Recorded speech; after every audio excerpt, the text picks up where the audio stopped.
Hello my dear lovely students, welcome back to my channel Shubham lecturers. और आज हम पढ़ने वाले हैं क्लास 12 केमिस्ट्री का जो लेसन हमारा चल रहा था हेलो एल्कीन व हेलो एरीन। हेलो एल्केन व उसकी सभी अपक्रियाएं भौतिक व रासायनिक गुण को हम पढ़ चुके हैं। आज का हमारा टॉपिक है हेलो एरीन के भौतिक गुण। तो भौतिक गुण और रासायनिक गुण में मेन अंतर जो मैंने आपको बताया था वो ये कि भौतिक गुण जिसे आप देख कर बता सकें और रासायनिक गुण जिसे आप देखकर ना बता सकें, जिसके लिए टेस्ट करना पड़े। ठीक है, सबसे पहला क्या है कि हेलो एरीन क्रिस्टलीय ठोस एवं रंगहीन द्रव है। क्रिस्टलीय ठोस का मतलब क्या हुआ कि जिस प्रकार नमक के क्रिस्टल आपको मिल जाते हैं, जिस प्रकार चीनी के क्रिस्टल मिल जाते हैं, जिस प्रकार मिश्री के क्रिस्टल मिल जाते हैं, उसी प्रकार ये हेलो एल्कीन भी क्रिस्टलीय ठोस है। तथा रंगहीन द्रव, रंगहीन का द्रव मतलब द्रव का मतलब liquid material just like water, but रंगहीन का मतलब क्या हुआ कि इनका कोई रंग नहीं है। जैसे पानी आप देख ही सकते हैं, ना कोई रंग है, ना कोई गंध है, ना कोई स्वाद है। उसी प्रकार हेलो एरीन भी एक रंगहीन द्रव है, मतलब इसका कोई रंग नहीं है। दूसरा पॉइंट क्या है कि ये अल्प ध्रुवीय होने के कारण जल में विलेयता प्रदर्शित नहीं करते। विलेयता प्रदर्शित नहीं करते मतलब पानी में नहीं घुलते। इसका मतलब क्या है? अल्प ध्रुवीय होने का मतलब क्या है कि जैसे मैंने आपको हेलो एल्केन में बताया था कि कार्बन और हाइड्रोजन के बीच जो बॉन्ड है तो इस पे पार्शियल नेगेटिव चार्ज और इस पे पार्शियल पॉजिटिव चार्ज, जिसके कारण ये पार्शियल नेगेटिव और ये पार्शियल पॉजिटिव यानी दो पोल क्रिएट हो गया, एक पॉजिटिव और नेगेटिव। ठीक है, ठीक उसी प्रकार जिस प्रकार दो बिंदु आवेशों में एक जगह आपका प्लस क्यू आवेश हो गया और एक जगह आपका माइनस क्यू, तो ये दो पोल क्रिएट हो गया। तो ये जो हेलो एल्केन था उसमें कार्बन कार्बन के बीच एक प्रायोरिटी मैंने दी थी कि कार्बन का जो संकरण है sp3 होना चाहिए। ठीक, लेकिन हेलो एरीन की जो प्रायोरिटी है वो ये है कि कार्बन का संकरण sp2 हो या फिर sp हो। ठीक है, तो इसी के कारण ये जो हेलो एरीन है वो अल्प ध्रुवीय होते हैं, मतलब ध्रुवीयता कम होती है, जिसके कारण पानी में ये नहीं घुलते हैं। परंतु सामान्य कार्बनिक विलायक, कुछ कार्बनिक विलायकों की बात करें, जैसे पहला हो गया आपका एथिल अल्कोहल, दूसरा हो गया डाई एथिल ईथर,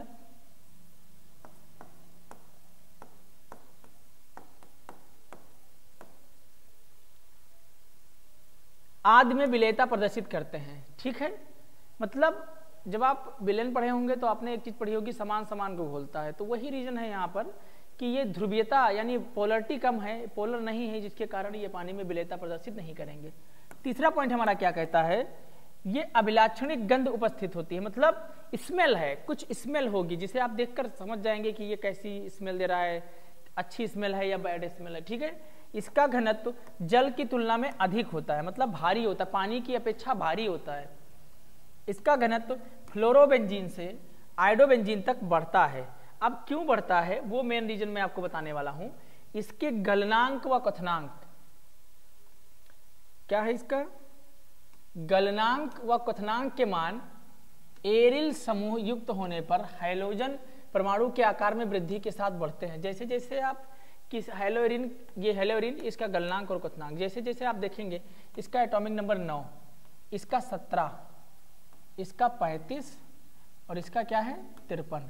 तो जैसे जैसे आप इस सीरीज में आगे की तरफ बढ़ रहे हैं, आप एक चीज ये देख रहे हैं कि परमाणु क्रमांक बढ़ रहा है, और परमाणु क्रमांक अगर बढ़ेगा तो परमाणु भार बढ़ेगा, और अगर परमाणु भार बढ़ेगा तो उसके आयनिक आकार में, मतलब जो उसका आयनिक आकार है, जो उसका साइज है, वो धीरे धीरे बढ़ता जाएगा। ठीक है, और साइज बढ़ने के कारण क्या होगा, परमाणु क्रमांक में वृद्धि के साथ साथ बढ़ते गलनांक और क्वथनांक, जैसे जैसे इनका साइज बढ़ेगा, मतलब मैं ये कह सकता हूं कि जैसे इनका परमाणु क्रमांक बढ़ेगा तो परमाणु क्रमांक अगर बढ़ेगा तो परमाणु भार बढ़ेगा, और अगर परमाणु भार बढ़ेगा तो आयनिक आकार बढ़ेगा, और यदि आयनिक आकार बढ़ेगा तो गलनांक और क्वथनांक भी बढ़ेगा। इसका 231, इसका 228, 242, 243 धीरे धीरे बढ़ ही तो रहा है। अब क्वथनांक की मैं बात करूं, 358 हो गया, 405, 429, 461, कहीं ना कहीं धीरे धीरे ये सारी चीजें बढ़ती चली जाएंगी। ठीक है, ये स्पष्टतम आपको समझ में आना चाहिए था और आएगा भी अगर आप मेरे साथ थोड़ा कॉन्शियस माइंड से जुड़ेंगे कि जैसे जैसे आप देखो, मैं इसको इस तरीके से भी लिख सकता हूं, क्लोरीन, फ्लोरीन, क्लोरीन, ब्रोमीन और आयोडीन, ये 9, ये 17, ये 35 और ये 53। जैसे जैसे आप वर्ग में ऊपर से नीचे जाएंगे परमाणु क्रमांक बढ़ेगा, और परमाणु क्रमांक बढ़ेगा तो परमाणु भार बढ़ेगा, और यदि परमाणु भार बढ़ेगा तो उसका जो आकार है वो बढ़ेगा, और अगर आकार बढ़ेगा तो दो चीज बढ़ेगी, गलनांक और क्वथनांक, ठीक है। एरिल हैलाइड के रासायनिक गुणधर्म की अगर आप बात करें तो यह नाभिक स्नेही प्रतिस्थापन अपक्रिया, कौन सी अपक्रिया? नाभिक स्नेही प्रतिस्थापन अपक्रिया, जिसको मैं बोलता हूं SN, सब्स्टिट्यूशन न्यूक्लियोफाइलिक या न्यूक्लियोफिलिक सब्स्टिट्यूशन रिएक्शन, इस तरीके से भी लिख सकता हूं। आपने हैलोएल्केन के लिए इन्हें पढ़ा होगा। देखो, जब हैलोएलिन का हाइड्रोजन परमाणु किसी अन्य नाभिक रागी के द्वारा प्रतिस्थापित होता है, मतलब हट जाता है, तो अपक्रिया नाभिक रागी प्रतिस्थापन कहलाती है। इसका मतलब क्या है कि जब हैलोएलिन का परमाणु, जैसे ये बेंजीन, यहां पर मैंने यहां पर कुछ लगा दिया, देखो, मतलब हैलोएलिन बना दिया इसको।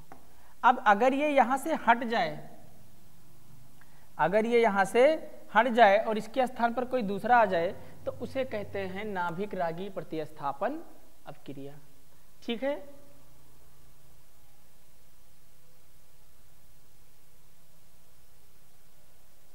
अतः सामान्य परिस्थितियों में हैलोएरिन के बेंजीन नाभिक पर SN अपक्रिया नहीं होती है, केवल उच्च ताप और उच्च दाब पर होगी। दो चीजें हैं, जैसे सामान्यतः ये रिएक्शन नहीं संभव है, सामान्यतः इस रिएक्शन को हो पाना संभव नहीं है, बट अगर आप टेम्परेचर और प्रेशर दोनों बढ़ाते हैं तो ये रिएक्शन हो सकता है कि संभवतः हो जाए। मैं एक एग्जांपल आपको करके दिखाता हूं इसका, ठीक है।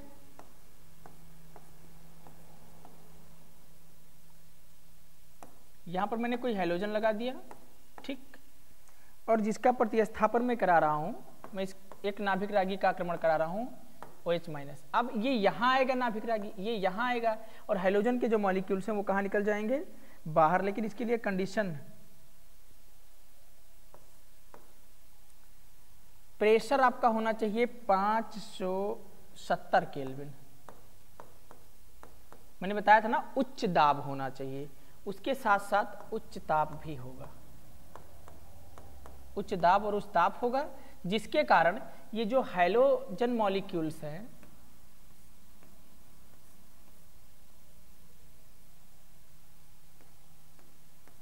ये आपका बाहर निकल गया और ये आपका बन गया फिनॉल। क्या बन गया? फिनॉल, ठीक। तो सिर्फ और सिर्फ इसको बाहर निकलना है और उसके स्थान पर ये नाभिक रागी आ जाएगा। इसको क्या बोलते हैं? नाभिक रागी। इसी बात को मैंने आपको समझाया था। ये हमारा क्या है? हैलो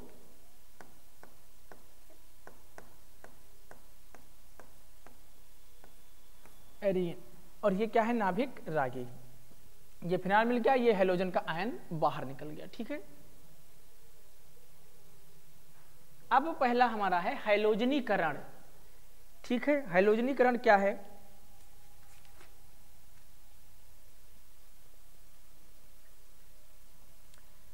निर्जल फेरिक क्लोराइड या एल्युमिनियम ट्राइक्लोराइड अथवा आयरन उत्प्रेरक की उपस्थिति में हैलोएरिन हैलोजनीकरण अपक्रियाएं दर्शाते हैं। इस अपक्रिया में आक्रमणकारी स्पीशीज X+ होती है। देखो मैं इस एग्जांपल से आपको समझाता हूं हैलोजनीकरण है क्या एक्चुअल में, ठीक है।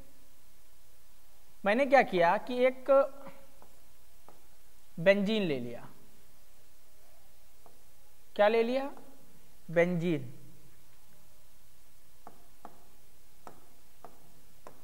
इस पे X लगा दिया तो ये क्या बन गया हमारा? Hello arene. इस पे लगा दिया X तो ये हमारा क्या बन गया? Hello arene.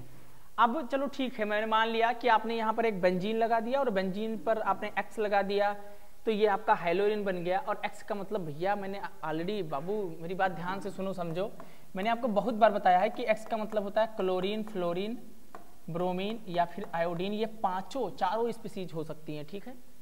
अब अगर मैं इस हैलोएरिन को किसकी उपस्थिति में अपक्रिया करा दूं? Fe। देखो FeX3 यानी मैं फेरिक हाइलाइड ले लूं, दूसरा एल्यूमिनियम ट्राइक्लोराइड ले लूं, ठीक है। अब क्या होगा कि जो हाइड्रोजन का मॉलिक्यूल है वो दो प्रकार के प्रोडक्ट बनाएगा। एक आपका बनाएगा 1,4 और एक आपका प्रोडक्ट बनेगा 1,2।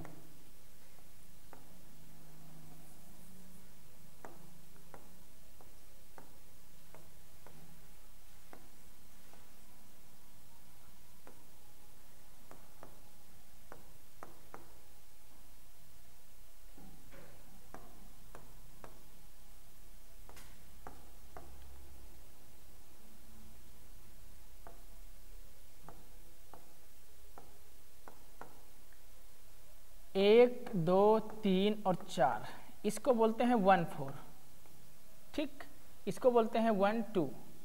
तो दो तरीके के प्रोडक्ट बनेंगे, एक आपका 1 2 बन जाएगा और एक 1 4 बन जाएगा, ठीक है। अब अगर मैं बोलूं कि यहाँ जो मैंने FeCl3 लिया था या FeCl3 कर दूं, तो मैं क्या करूंगा, यहाँ से तुरंत इनको चाहूँ तो हटा सकता हूँ, ठीक। और अगर इनको हटा दिया मैंने, यहाँ पर क्लोरीन लगा दिया, यहाँ पर भी क्लोरीन लगा दिया, इन दोनों पोजीशन से मैंने भी X को हटा दिया, क्योंकि X का मतलब क्लोरीन, फ्लोरीन, ब्रोमीन, आयोडीन होता है, मैं किसी का भी प्रयोग कर सकता हूँ, ठीक है। तो क्या लिख सकता हूँ, 1 4 डाई क्लोरो बेंजीन, इसको लिख सकता हूँ 1 4 डाई क्लोरो बेंजीन, इसको लिख सकता हूँ 1 2 डाई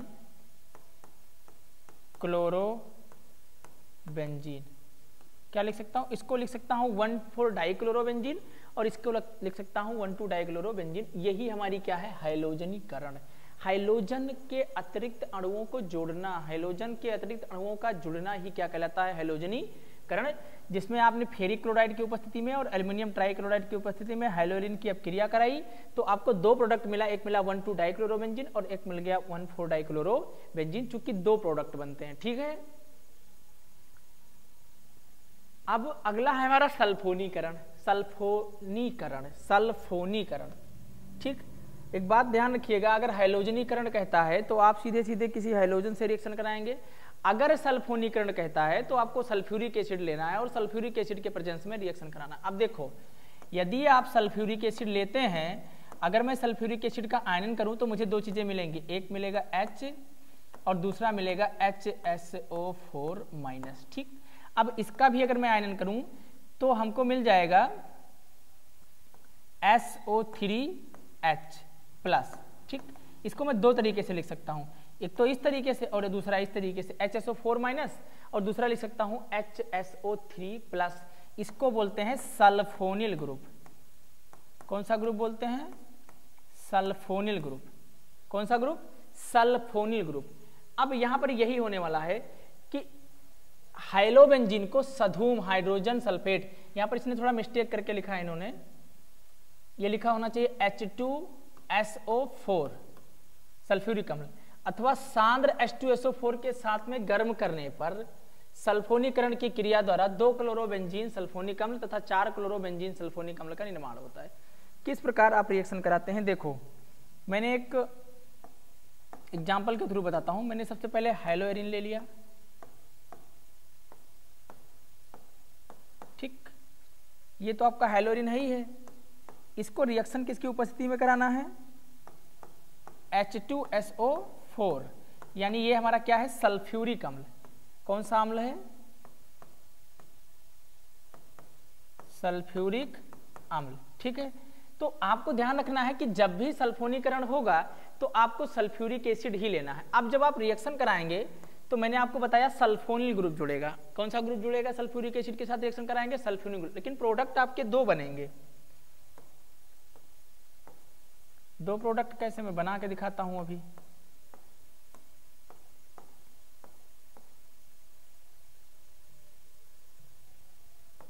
यहां तो X जुड़ा हुआ है, चलो ठीक है कोई बात नहीं, X ही लगा दूं। दूसरे पोजीशन पर मैंने लगा दिया SO3H, जो मैंने अभी आपको बताया था, SO3H। यहां फोर्थ पोजीशन पर लगा दिया SO3H, ठीक। अब यहां चूंकि 2 नंबर पे लगा हुआ है, इसे लिखेंगे 2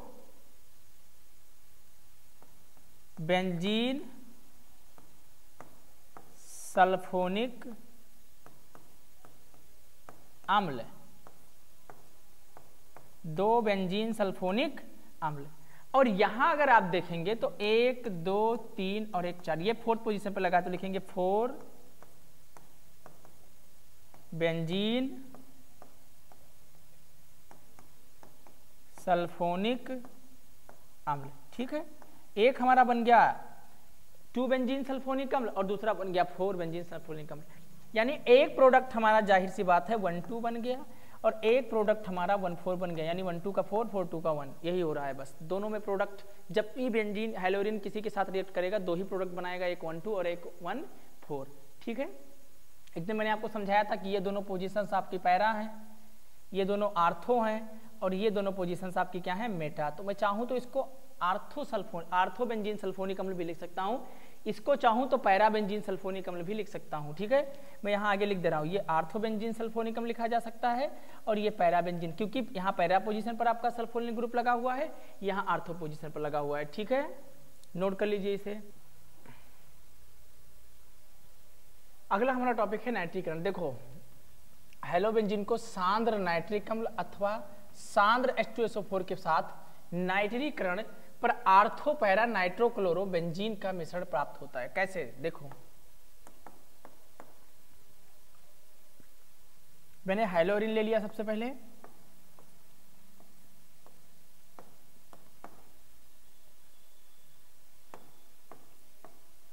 इसको रिएक्ट करा रहा हूं किसके साथ, दो चीजों के मिश्रण के साथ रिएक्ट कराऊंगा। पहला मिश्रण हमारा क्या होगा,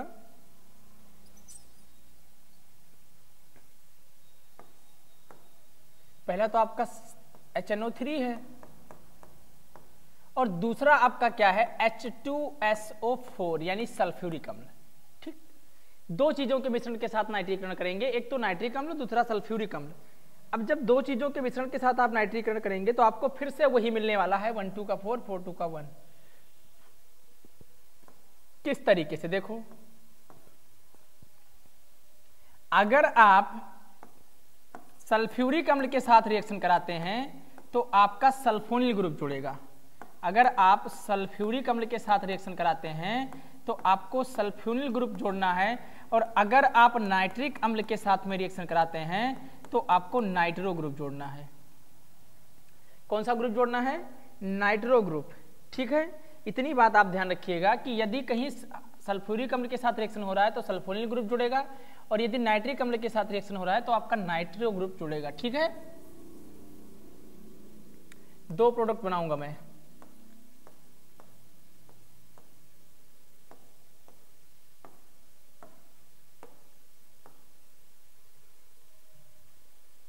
ये आपका X और ये लग गया NO2, ये X और ये लग गया NO2। ठीक है,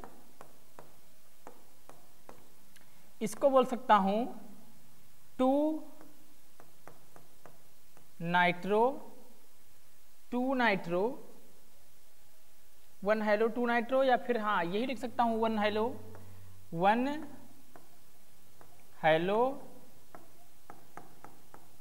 2 नाइट्रो बेंजीन। ठीक, इसको क्या लिख सकता हूं, 1 हेलो, और ये 4th पोजीशन पर लिखा है तो इसको लिख सकता हूं 1 hello 4 nitro benzene, 1 hello 4 nitro benzene, और इसको लिख सकता हूं 1 हेलो 2 नाइट्रो बेंजीन। ठीक है, अगला है फ्रीडल क्राफ्ट एल्किलीकरण अपक्रिया। देखो इसमें क्या होता है कि निर्जल एल्यूमिनियम ट्राइक्लोराइड की उपस्थिति में हेलोएरिन एल्किल हैलाइड के साथ एल्किलीकरण अपक्रिया दर्शाते हैं। यह आक्रमणकारी चीज मेथिल होती है, मेथिल CH3+ को मेथिल बोला जाता है, CH3+ को क्या बोला जाता है, मेथिल। किस प्रकार से रिएक्शन होगा ध्यान से देखते रहिएगा। सबसे पहले मैं क्या लूंगा, वही जो अभी तक लेता आया हूं, हेलोएरिन, ठीक, इसको रिएक्शन कराऊंगा मेथिल क्लोराइड के साथ। किसके साथ, मेथिल क्लोराइड के साथ। अब हमारा दो प्रोडक्ट बनेगा, किसकी उपस्थिति में, AlCl3 यानी एल्यूमिनियम ट्राइक्लोराइड, और ये निर्जल एल्यूमिनियम ट्राइक्लोराइड होगा। निर्जल एल्यूमिनियम ट्राइक्लोराइड की उपस्थिति में जब हेलोएरिन को, किसको, ये हेलोएरिन, ये मेथिल क्लोराइड, कौन सा क्लोराइड है, मेथिल क्लोराइड, ठीक है। तो जब मेथिल क्लोराइड को हैलोइड के साथ निर्जल एल्यूमिनियम ट्राइक्लोराइड की उपस्थिति में क्रिया कराऊंगा तो भी 2 ही प्रोडक्ट मिलने वाले हैं हमको, हमेशा 1 2 का 4 4 2 का 1 ही हो रहा है, देखते चलिएगा।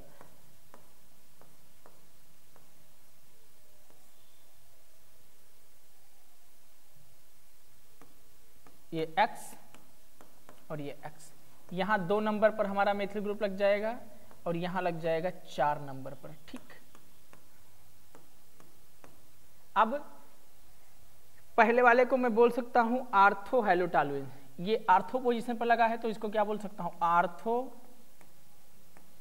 हैलो, चूंकि यहां पर आपका वो लगा हुआ है हैलोजन, तो आर्थो हैलो टॉलुइन। इसको ये 1 2 3 और ये 4, और चूंकि ये पैरा पोजीशन पे तो इसको बोल सकता हूं पैरा हैलो टॉलुइन। देखो यहाँ एक इंपॉर्टेंट फैक्ट मैं आपको ये बता दूं कि जब कभी भी बेंजीन रिंग के ऊपर मेथिल ग्रुप लग जाता है तो उसको बोलते हैं टॉलुइन। क्या बोल सकते हैं, टॉलुइन, ठीक है। जब कभी भी बेंजीन रिंग के ऊपर मेथिल ग्रुप लग जाता है तो उसे क्या बोलते हैं, टॉलुइन। अब इसे आप नोट कर सकते हैं। अगला है फ्रीडल क्राफ्ट एसिलीकरण। देखो कह रहा है कि हैलोइड की क्रिया निर्जल एल्यूमिनियम ट्राइक्लोराइड की उपस्थिति में एसिल हैलाइड एसिटिल हैलाइड से कराने पर आर्थोपैरा एसिल प्रतिस्थापित हैलोबेंजीन बनता है। यह क्रिया फ्रीडल क्राफ्ट एसिलीकरण क्रिया कहलाती है। किस प्रकार, देखिएगा मैं फिर से वही लेने वाला हूं जो अभी तक लेता आया हूं।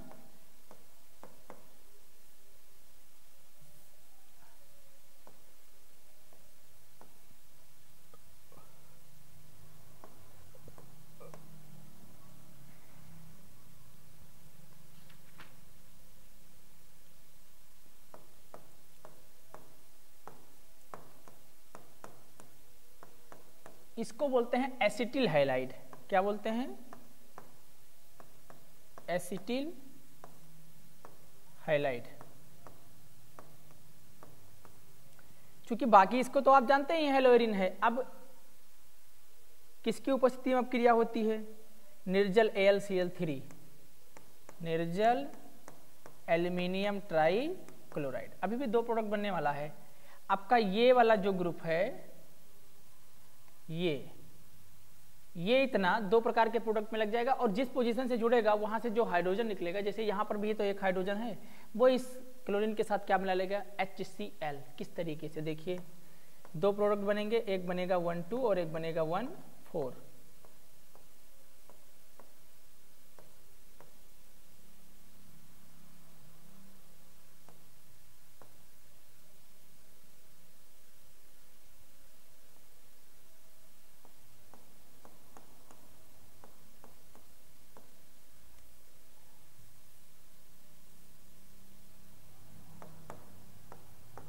एक प्रोडक्ट तो ये बन गया, दूसरा क्या बनेगा,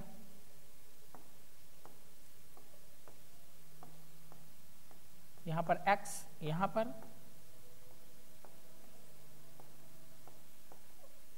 CH3। 1 नंबर 2 नंबर, ये 1 2 प्रोडक्ट है। 1 नंबर 2 नंबर 3 नंबर और ये 4 नंबर, ये आपका 1 4 प्रोडक्ट है। 2 ही प्रोडक्ट बनेंगे, एक बनेगा 1 2 और दूसरा आपका बन जाएगा 1 4। अब इसका नाम क्या है, आर्थो हैलो एसिटोटॉलुइन। इसको बोलते हैं आर्थो हैलो एसिटोटॉलुइन।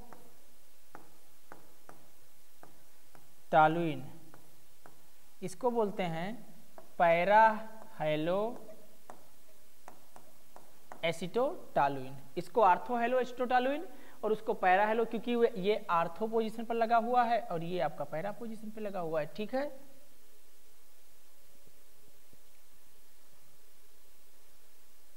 अगला है बुटच फिटिंग रिएक्शन। किसी भी एरिल अथवा एल्किल हैलाइड के मिश्रण की क्रिया शुष्क ईथर की उपस्थिति में सोडियम धातु से कराने पर। शुष्क ईथर, ईथर का फॉर्मूला क्या होता है, CH3OCH3, ये आपका ईथर है, ठीक। अब ईथर से कराने ईथर की उपस्थिति में सोडियम धातु से कराने पर एल्किल प्रतिस्थापित बेंजीन प्राप्त होता है। यह क्रिया बुटस फिटिंग अप क्रिया कहलाती है। देखो मैं रिएक्शन करा के आपको दिखा देता हूं।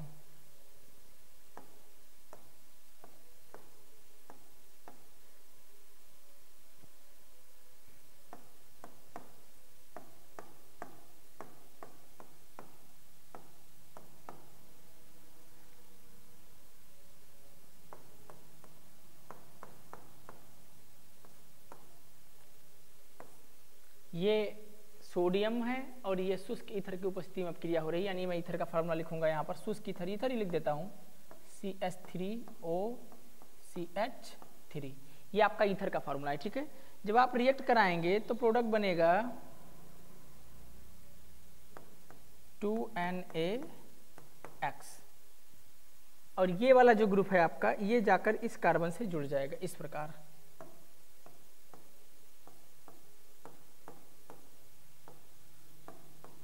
अभी मैंने आपको बताया था इसको क्या बोलते हैं, टॉलुइन। ठीक, क्या बोलते हैं इसको, टॉलुइन। आगे जो फिटिंग वाला रिएक्शन है वो आप स्वयं करेंगे, वरना मैं बताऊंगा। ठीक, फिटिंग वाला रिएक्शन टॉलुइन तक मैंने बनाकर आपको दे दिया। नेक्स्ट है उल्मान अपक्रिया।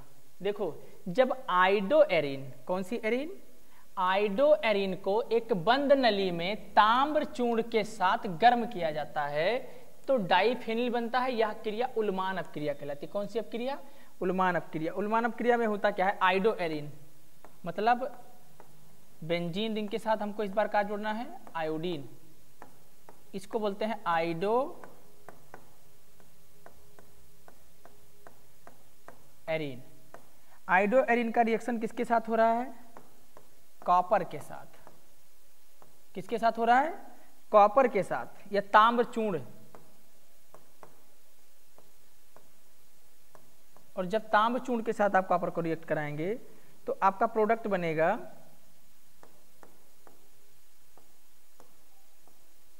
इस तरीके से। बना दूं, कोई दिक्कत तो नहीं होगी आप लोगों को। अरे भैया, बेंजीन चाहे मैं सीधे बनाऊं और चाहे उल्टा करके बनाऊं,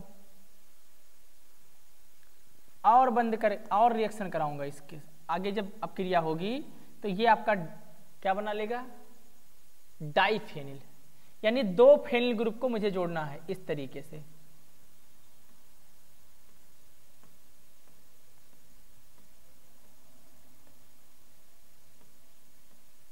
ये इसको बोलते हैं डाइफेनिल, और बन क्या गया 2CuI, कॉपर आयोडाइड।